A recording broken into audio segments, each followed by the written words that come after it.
Hey guys, Ryan from Spyker Workshop, and the latest thing that I've been working on is a track kit for the 1/6 scale German half-track truck, the Sd.Kfz 250, and I'm pretty sure these will also work on the 251, or they're pretty similar.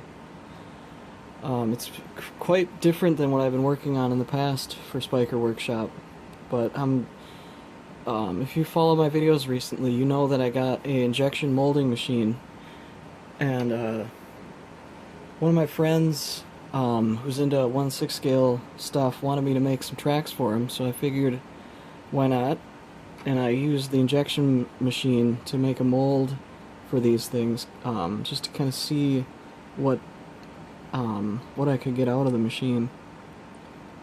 My camera will focus here. So these are molded in Delrin plastic, which, if you don't know what that is, it's extremely tough plastic that is used typically to make gears or bushings. My castings aren't perfect. There's some imperfections on them, but that's pretty much the best that I could do. Very pretty much the first complex mold that I've made, but I think they turn out pretty good. They look like they're like miniature cast iron almost, like the real ones would be. The only downside is these are not paintable, so if you want to make your tracks look like rusty or paint them, these will not work for that because Delrin, nothing sticks to it. So this whole kit is mainly for super high strength, to actually use them for RC conversion kits, which also I have something going on here for that.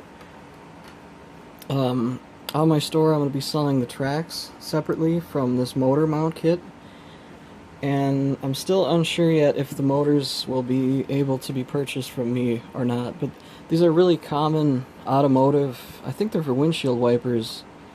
You can get these really cheap online, like 15 bucks a motor, and yeah, I'm making a 3D printed motor mount kit for this truck to go with these specific motors, and there's a right and left to them, but you can swap the shaft around, so you don't have to buy right or left. You can buy both of the same and change them around.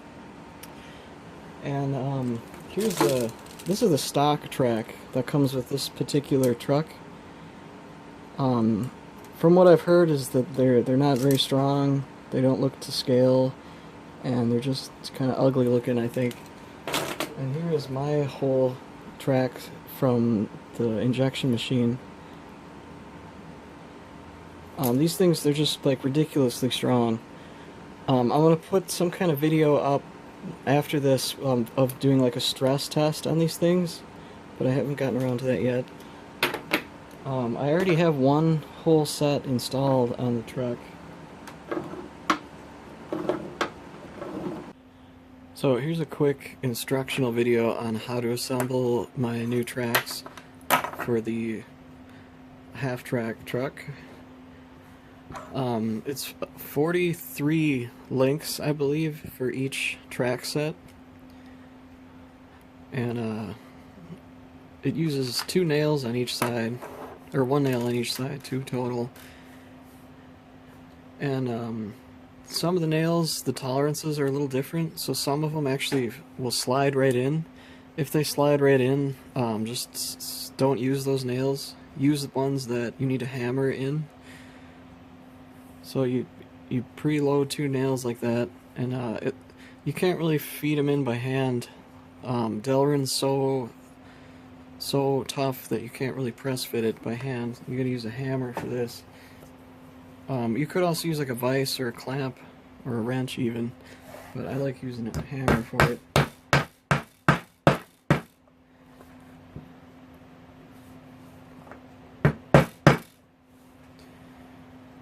Yeah, and the nail heads, they don't go all the way flush. They stick out just a little bit, and that's actually so if you need to remove a nail, you can still get a wrench around that to pull it out.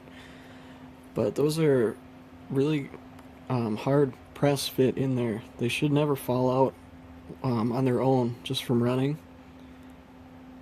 But that's all there is to it. I'll just do one more to show you here. I found it like the first nail you put in, put it right on the ground so it doesn't fall out, and then put the other one in. Like, see, that one pushed in there a little too easily, so I'm not going to use that nail. These kits will come with tons of extra nails, so it won't really matter.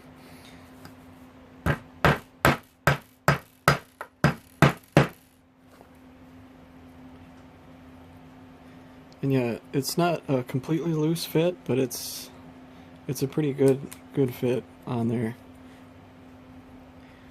And then yeah, you'll have to do that 43 links, I believe it is, for each track.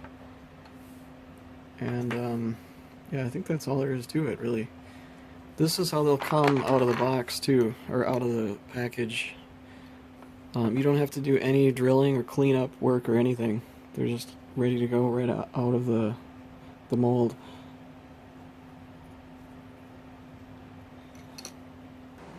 So just quickly want to talk about the kit. My friend actually sent me his truck that he already did some modifications to, like the idler system. He made his own custom stuff for that. I'm honestly not sure what it looks like stock, but you might have to do similar work to yours. It looks like he added in some reinforcement here, and just gave the rear wheel a lot more strength. Yeah, also for right now, I'm not sure if I'm going to do the steering kit for this. I'll just see how much how much of a demand this stuff is, because I'm really not sure yet. But I know that there's several completely different kits out there. This is honestly not sure about that either. I think that this was the toy, like a more toy grade one. I think there's a full metal version of this out there somewhere. And my tracks should work as long as the sprocket on those other kits are the same as what this one is here. I'm assuming that both or all the kits would have the same dimensions on the sprocket, but it depends, you know. You can confirm with me. I can take some measurements on it and stuff just to make sure the tracks would fit different versions of this. But yeah, so the inside of this, I installed one side already, and I'm going to be going through on the video how to install the other side. But basically it's like a clamp mount that you have to Dremel out some of the bottom of the hull here. Actually, I guess I'll just get right into it. So the kit comes with this mounting bracket with some posts here. You do have the option, if your hull's different than mine, like if you don't have a nice flat area to mount it, you can mount this on the wall and line the motor up just as it is here. But this, I use those posts to make it straight against the hull. And actually, before we get to that, we have to, because we need to drill 4 holes through the hull to screw up underneath to this, like this one is. Let me show you here. Those 4 screws there. But before we actually drill those holes to align the motor, we want to get the sprocket assembled and put the track on here and get a test fit, like where this needs to be positioned, you know, in terms of this way. So yeah, let's do that right now. Okay, so here we have the parts to assemble the sprocket. You're going to need a drill and a couple different size drill bits for the whole assembly of this. But for right now, we're going to need a 3/16 drill, or somewhere around 4 or 5 millimeters. Doesn't have to be exact. And this printed part will come with my motor mount kit. There's 2 of these. So this printed part that comes with the sprocket, or the motor mount kit, I already went ahead and drilled 2 holes. You see the flat spot on the top. These top 2 holes should be drilled with a 3/16 or somewhere around 4 or 5 millimeters. Doesn't have to be perfect. And then the other 2 holes are going to be drilled out with a 9/64 bit, or about 3.6 to 4 millimeters, somewhere around there is fine.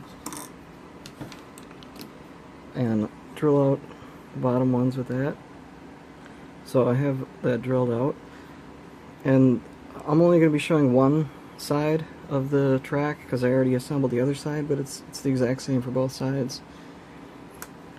And then your kit will come with 2 of these, and these we need to make the slot like bigger. I already did on this one. I'm going to insert some old footage here in a second. But these you're going to want to use a Dremel to enlarge one side. Make sure you cut away from the side that is not threaded. As you can see here. Keep the thread side intact, just reduce some on the hole side. And the reason for that is the shaft of this, it's like 11.75. And these are for 12 millimeter shafts, so they just need a little bit of extra room to clamp on them. And the reason we drilled the 2 top holes larger is because this will go up towards the flat, so as these get squeezed together, the bolts have some room to move on there. So when you guys get your kit, these things you're going to have to use a Dremel on, and you need to widen the slot for that because the shaft of the motor is actually slightly smaller than what these are, so it has to be able to clamp more. Make sure you don't shave off the part that's threaded. You want to take some material off the part that is not threaded.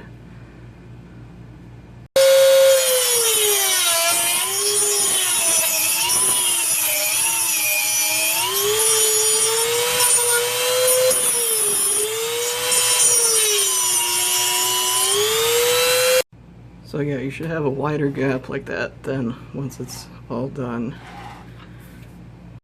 Okay, so once you have your shaft collar ready to go, the next thing we need to do is, this is the sprocket that comes with that specific truck.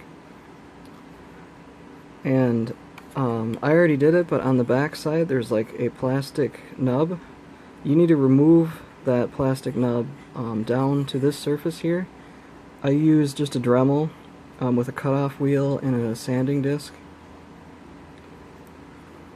And then you'll want to take these halves apart, and this plastic printed part goes in the back of this, like here.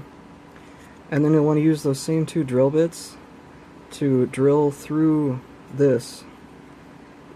And I've noticed that this plastic is really hard, and on the other one that I did, some of the plastic like shattered. So the slower you can go with the drill bit through this, the better. So once you have those holes drilled through like that, next thing is the kit will come with these screws shown here. A 1-inch long 632 socket head screw, and we're going to feed all those in through the back.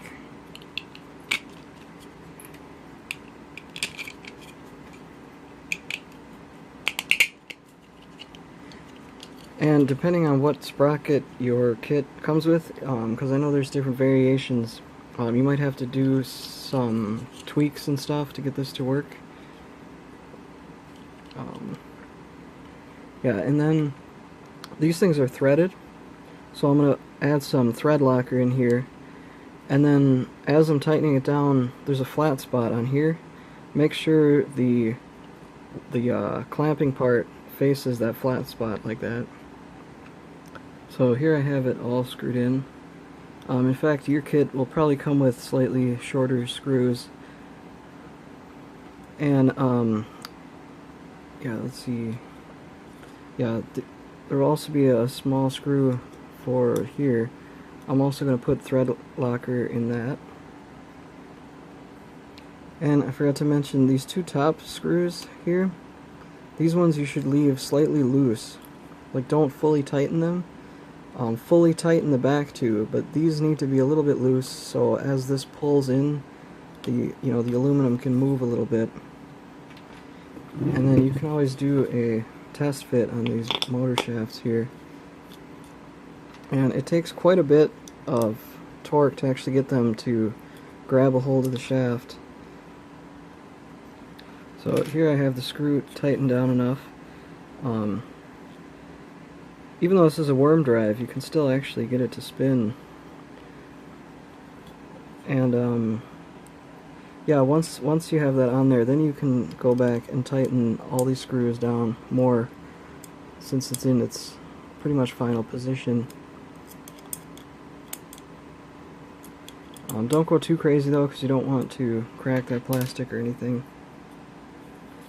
And then I'm going to take this back off for now. So next you'll want to join these halves together, and I noticed my friend even did this.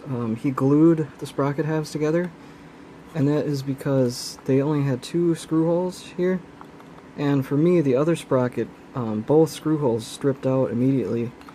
I don't know if this is ABS. I think it's some kind of resin, but I would use some kind of glue to glue these halves back together.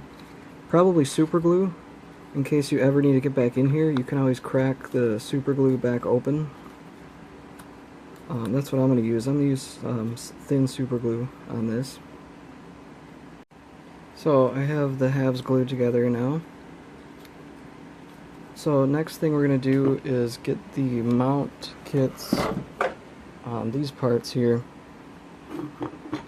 And these need to be drilled out with 2 different size drill bits. This part is important here so you don't accidentally drill out the wrong size.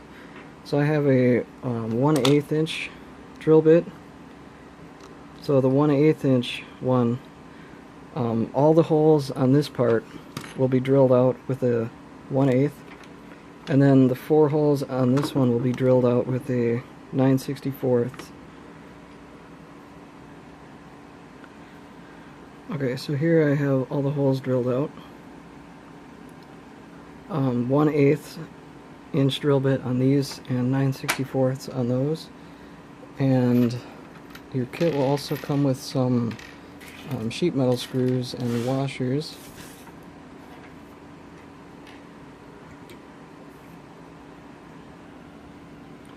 So next we're going to loosely line up the sprocket, track, and motor mount to see where we need to drill the holes for this mount to go in here. So you take your assembled track and put it over the sprocket, and there is a backwards way for this. See how these don't line up? You want to flip the whole track around, and the track should line up with those slots like that.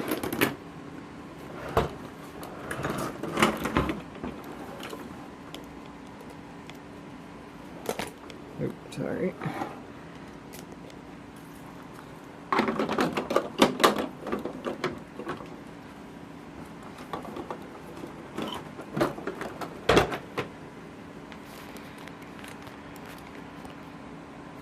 So to make sure it's lined up right, you want to make sure the track guides are in the wheels on the back and underneath here. And then you'll want to hold the sprocket as far forward as you can. Make sure all the track links are engaged like that. And then from the inside, feed the motor through. And right now, the shaft is too long. We're going to be cutting that in a second, but we won't cut that until we get the mount in there, so we know exactly how far to cut it. But for now,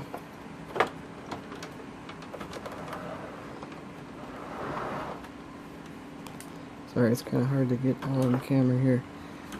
So I'm pulling back on the track here with the motor shaft in there. see underneath here.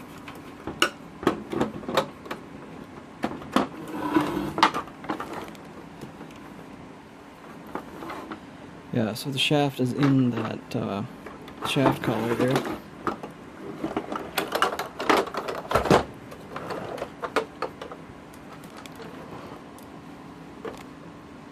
And then we'll want to put the these two pieces that stick out towards the hull.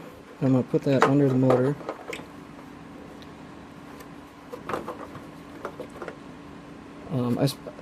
I could have just aligned it with the other side because it would probably be the exact same, but I'm assuming that this is the first one that you're doing here. So yeah, with the track tensioned, you'll want this bracket to be kind of in between the plug here and the end, just so you have some room to move the motor back and forth, because these mounts allow you to actually adjust the track tension with the transmission instead of the idler, so you don't need a complicated idler wheel system, which is actually really cool.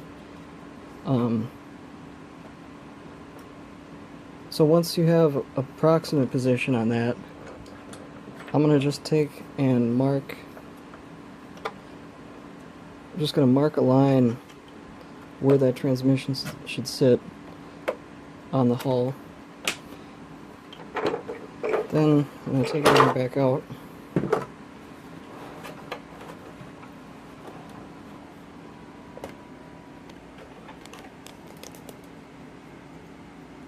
That line that I made, I'll bring the transmission up to that line, but tight against the wall now.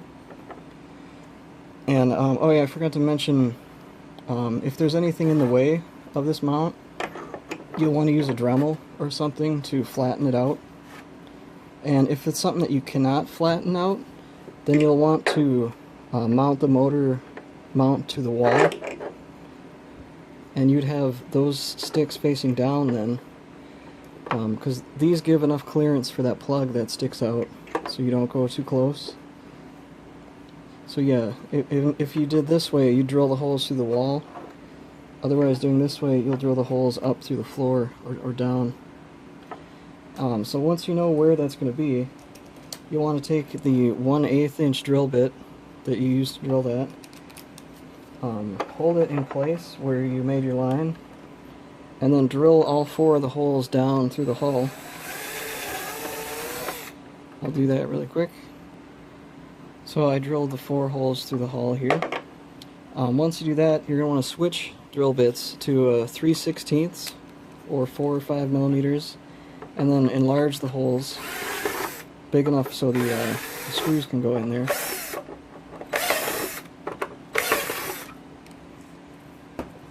And then we're going to take some of the screws that come with the kit. You're going to take 4 number 6 washers and 4 number 6 sheet metal screws, the slightly shorter ones. The kit will come with 2 sizes. We're going to use the shorter one, and we're going to screw up underneath into those 4 holes there. Okay, so I have the screws screwed in from up underneath here. These 4 here. Also, yeah, I forgot to mention, since this was my friend's truck, I'm not sure all the modifications that he made to this, so I'm not sure if this is how these come stock. But if it's not, you'll need to make a hole big enough for the shaft here, and slightly oversized so you have some room to adjust the track tension. So next we're going to put the motor in here.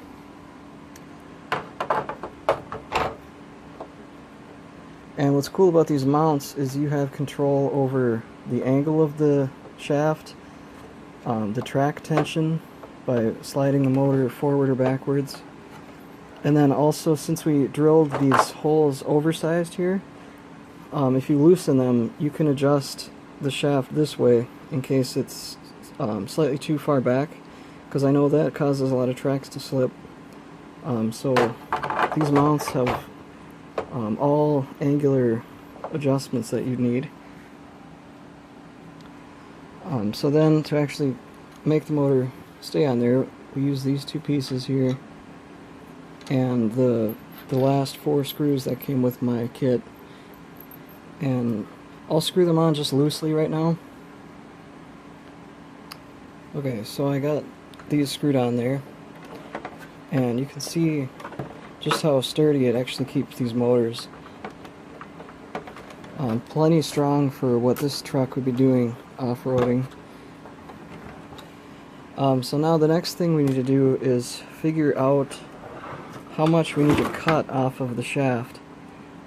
I bought 2 of these motors at the same time from the same vendor, and both of the studs were completely different shapes and different lengths of thread. The other one over here had almost 2 inches of the small thread, so yours might vary, but we only need about maybe a little over ½ an inch sticking out of the hull, so we need to chop off a bunch of that shaft. The way that we figure that out is when you look straight down where all the center of the wheels are, you want the center of the teeth to be lined up with them. And like I said, these will probably come with shorter screws, so you won't have that issue. I might actually grind those down a little bit. But the shaft will stick into this plastic part just maybe about 1/4 inch. So you'll want to mark the shaft, if that makes sense, just a little bit past that. So we'll want to cut off this whole section right here. So I'm going to take the motor back out of the mount, and I'm going to use either my chop saw or a angle grinder. While you're cutting this off, make sure that the shaft does not overheat. I would clamp it in a vise so the vise can absorb all the heat, because on the inside of these, I believe there's Delrin gears. So if that shaft gets overheated, you could possibly melt the gear inside of here. So just make sure that you don't overheat the thing while you're cutting it. Okay, so here I have the motor ready to cut.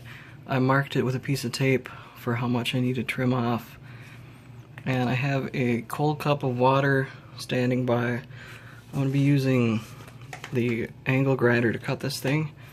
Every couple, maybe every minute or so, I'll take it out of the vise and make sure to keep everything cool. Because like I said, there's a plastic gear in here, so you don't want the heat to travel down in there. So I'm going to cut this thing off. So here I have the shaft cut off. It doesn't need to look pretty, it just needs to be shorter than it was. I also cleaned up the edge just on my grinder so it didn't have a hard time fitting through the shaft collar.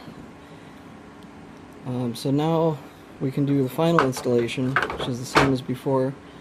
We'll put that back with these things holding it down. Okay, so I have the motor screwed in loosely enough so I can still move it around in here. And if all went well, hopefully your shaft is the right length. So I'm just going to test fit it here. Okay, so once you have the sprocket where you want it to be, we'll go ahead and actually finish tightening down the set screw.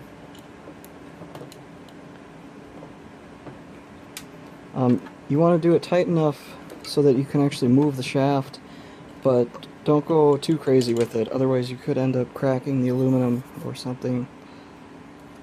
Okay, so once I have that tightened,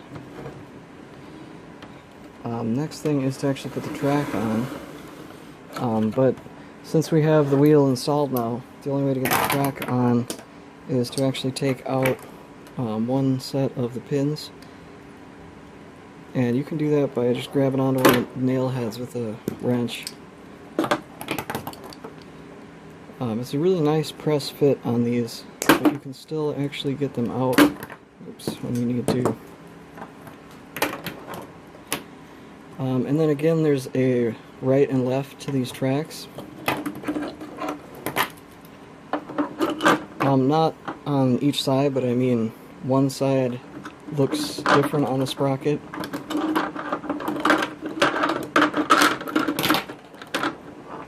You'll want each one of the those slanted parts to line up here. And then I'll go ahead and position it so that it's about centered on the sprocket. So then when I bring the other side over, it'll line up right there. And I believe it is 43 links for each track. And you also get some extras. I think it comes with 4 extra links. But honestly, I'm not sure if these will break. Delrin is just crazy strong. So I'm using a wrench just to squeeze both the nails back in at the same time there.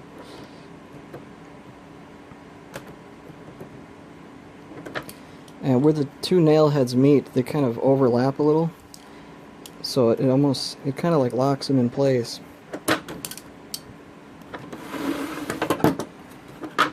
And one thing to note, your kit may vary if you have a different kit, but the groove where the track guides go in on the wheels is actually very shallow.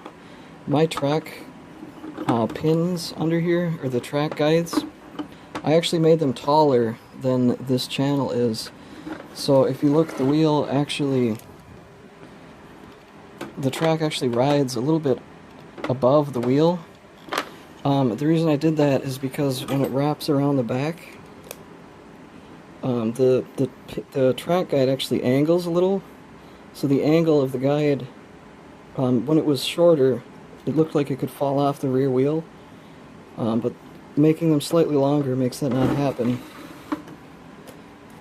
You could go through and actually cut this channel deeper in these wheels because there's still more plastic on the inside that would make them maintain the same shape, but I don't know if that's necessary.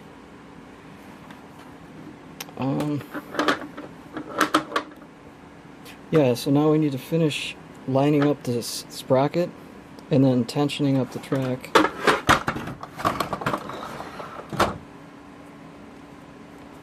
So to do that, make sure all the track pin guides are in the wheels properly and in the sprocket here, and then you'll have to look in the motor hole here. If you don't have enough clearance here, you're gonna have to Dremel it out some more, but these have clearance, and you don't want the tracks super tight, just tight enough so they won't actually fall off the rear wheels, you know.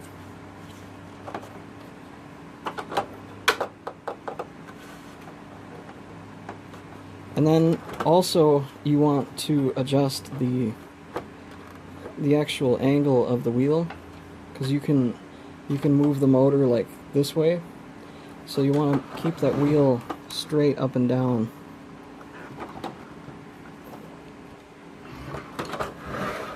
And then once you have it where you want it, then you can finish screwing in all the motor mounts.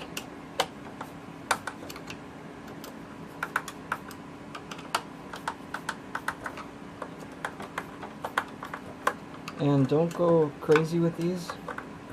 It doesn't take that much tension on the screw to lock the motor in place. And that should be it for the physical installation.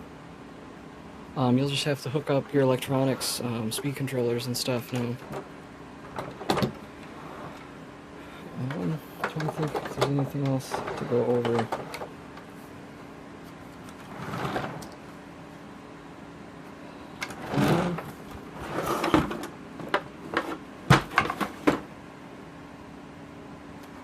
Yeah, I think that pretty much covers everything.